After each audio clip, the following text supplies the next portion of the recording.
Morning, morning, morning. It's me again. Me again. With the same cup of coffee. Yes, I'm recording both of these on the same day, but I had a lot to say today, okay? And I am going to Huntsville this week. So I'm taking a little mini momcation and going to see my very, very best friend for a few days. And because of that, I'm pre-recording. But I got a lot to say. Have I read my favorite book of 2023 already? Already, we're like 5 days in. Maybe. Because I read a fucking phenomenal book. So, Jodi Picoult. I don't read a lot of her work for a few reasons.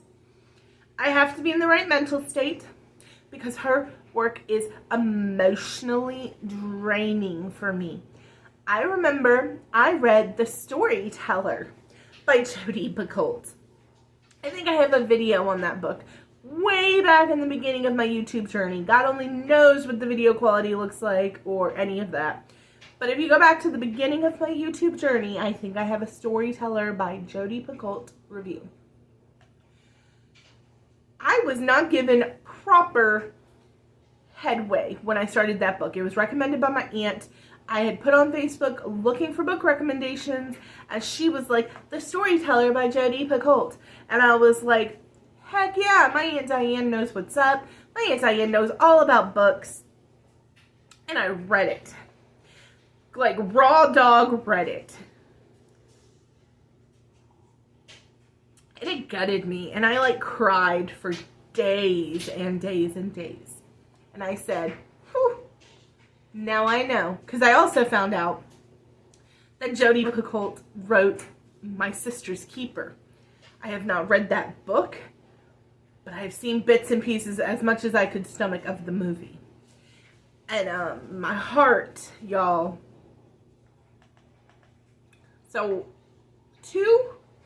maybe it was a one-off with The Storyteller. But when I knew she had written My Sister's Keeper, I was like, okay, this is an author that I can't just jump into a book lightly, right? Because she's gonna make you feel all the things, all of them. Like, if this is a bowl of things, you're gonna feel all of them when you read a Jodi Picoult book. Now, I'm gonna go into this telling you full spoilers. If you have not read this book, stop here, stop now, unless you plan to read this book. I'm looking at you, Kay. Don't watch this video until after you've read this book. It's incredible, but there's some big spoilers in this video. Okay, now that I've got that out of the way, what's it about, right? Jodi Picoult writes beautiful characters that are going through some sort of a struggle, usually interpersonal or mental or with their situation around them. And this book is absolutely no different. You deal with a woman who is 29 years old. She's getting ready to turn 30 years old. She's going through a lot of things. She has a great boyfriend who is a surgeon in New York City. She is an art dealer, seller type lady. Basically, she has this picture-perfect life, and she is on track to meet all of her goals. She wants to get married by 30. She finds an engagement ring in her boyfriend's underwear drawer. She knows he's going to propose. She wants to have kids by 35.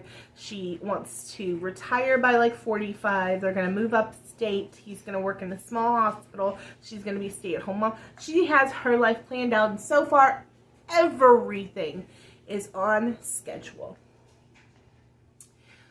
They have a trip to the Galapagos Islands planned. She is pretty sure that that is where he is going to propose. And she is so excited. She is ready. Well, this happens in I believe it's April or May of 2022. no, I'm sorry, April or May of 2020.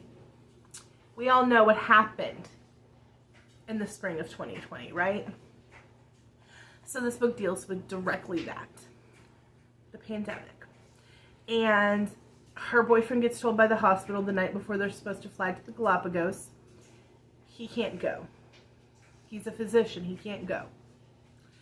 But he tells her, this is all gonna blow over. We have like 2 cases. You go ahead and go to the Galapagos. It's a non-refundable vacation, so I want you to go. And if I can, I'm gonna meet you there halfway through the vacation when they clear all this stuff up, right? And she's like, okay. She really doesn't want to, but she's like, okay, I'm gonna go ahead and go. Okay, so she decides to go to the islands despite the fact that she really doesn't want to go without him, right? So she decides to go anyways, despite that. And she gets there right as the island is closing down. Literally, she gets off the boat and they're like, we're shutting down for 2 weeks due to COVID, right? So she is stuck. And there's no cell service, there's no Wi-Fi. It's the Galapagos Islands. There's a bunch of turtles and stuff, right? And then a few locals, very few locals. Well, she ends up befriending this local family with this troubled teenager and an abuela who she loves, and the dad. So it's the abuela's son Gabriel is the dad, and then the teen, Beatrice. And basically for like the next month or so, she befriends this family, becomes like a part of this family, does fall for Gabriel a little bit, a lot of soul searching, and realizes that maybe the life that she has in New York City isn't exactly the life that she wants to have, right?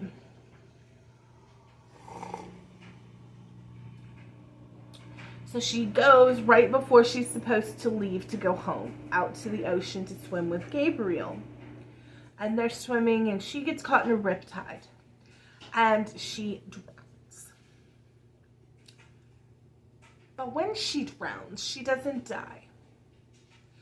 She wakes up to all this beeping and this thing on her face and people in hazmat suits. And she's like, what the hell? Where am I? How did I get off the island? And her Beyonce boyfriend is standing there in a hazmat suit helping the other doctors, and he's like, what are you talking about?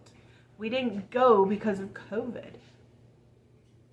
You have been sedated for the last 5 days because the night before you flew to the Galapagos, you came down with COVID and we had to sedate you and put you on a ventilator.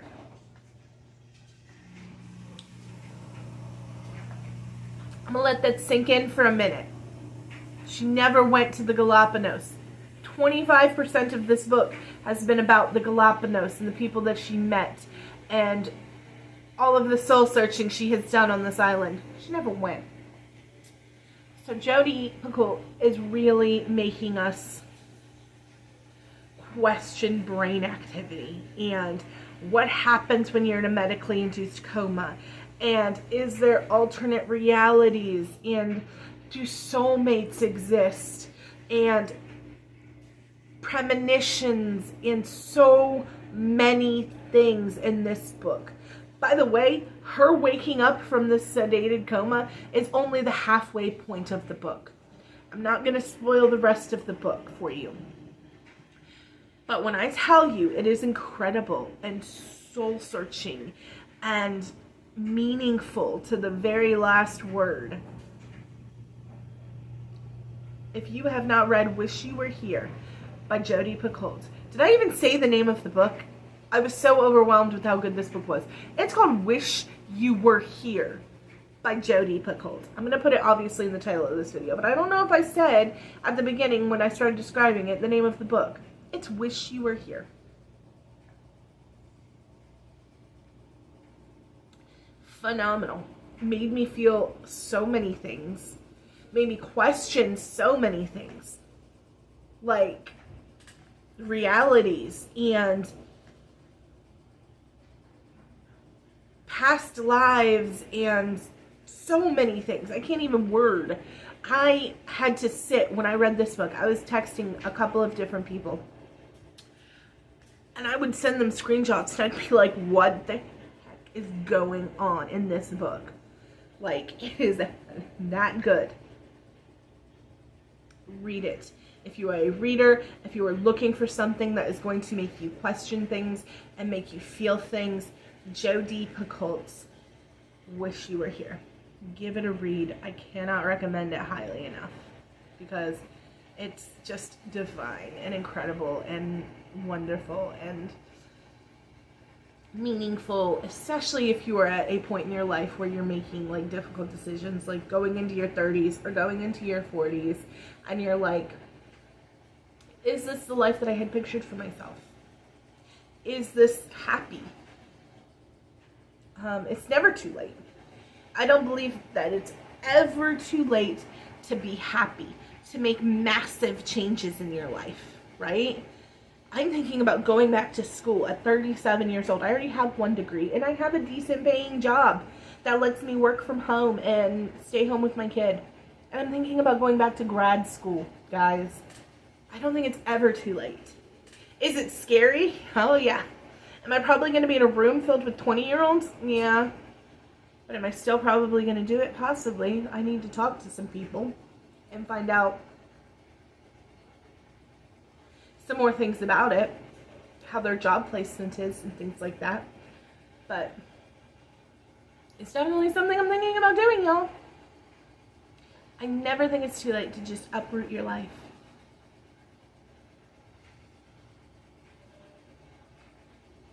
Because here's the deal. At the end of the day, you are the only person that makes you happy. Yes, you can have people around you that help you with that happiness, that provide you that serotonin. But I don't care how many people you have around you that give you serotonin. You have to be happy within yourself, with your life, or it's just not all going to click together. It's just not. On that note, on that super sad note, I love you guys so much. I'm going on vacation to see my best friend, and that is something that I am looking so forward to. I'm sure we'll have lots of stories when I get back. You guys should not miss any videos. I should be able to just hop right back in when I get back, especially because next Monday is a holiday. So I am off. I will get up early that morning, pour me a cup of coffee, and do probably a Huntsville review trip. Might have a lot of pictures. I'm doing some cool stuff, like going to the Space Museum and eating at this Korean barbecue stone place. So probably a review of my trip with lots and lots of pictures. So yeah, I love you guys so, so much. I hope that you are having an amazing week. If you're looking for a great, gut-wrenching, heart-wrenching, soul-searching read Wish You Were Here by Jodi Picoult. It will do it for you. I'll see you guys on Monday.